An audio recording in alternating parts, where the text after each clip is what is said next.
Left lang na na-drop ka ng San Miguel? Wala, para nasa langit na ako kasi pangarap ko to, bata pa lang ako. Ayun.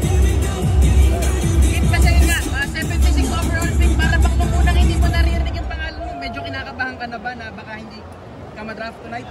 For me, naka-mindset naman ako na yung focus ko is makuha man o hindi. At least nagawa ko yung goal ko as a player kung hanggang sa mararating ng kakayanan ko bilang basketball player. And kaya ako naglalaro is gusto ko rin makapagbigay inspirasyon sa kabataan, din sa mga nag-aangat na makabot ng mataas na liga. And nakikita ko naman yun na natutulungan ko din talaga yung mga community ng basketball talaga. Tapos San Miguel pa yung nag-draft sa'yo, masabi yes. mo lang.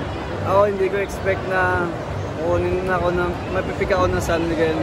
Pero kanina naiiyak na lang ako na natawag pa yung pangalan ko kahit bandang huli na. Pero will ni Lord yun, kaya sobrang nagpapasalamat ako kay Lord talaga.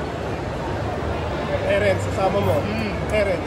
Ayun, sobrang saya din kasi sobrang tagal ko na hindi nakasama ulit si Kuya Terence. Nagkakausap lang kami pero ngayon magkakasama ulit kami sa ensayo and sobrang laking opportunity sa akin kasi mas marami pa akong matututunan sa kanya and sa mga veterano ng players ng San Miguel. Kailan ba kayo uling nag-usap? Ano yung sabi mo? Kanina magkausap po kami. Kayo na magkausap po? Yes po. Pero nag-upload ba kayo sa FPU? Hindi na po, hindi na. Masabi mo lang nung pagkakuha ko sa'yo kanina, nag-cheer yung tao. Masabi mo lang sa ganung reception. Wala, hindi ko expect yung pinamataas na liga sa PBA. Nandiyan pa rin yung mga tao na sumusuporta sa akin na mapikman ako hindi, pero grabe yung suporta nila na binibigay sa akin. Congrats, thank you. Thank you po, thank you.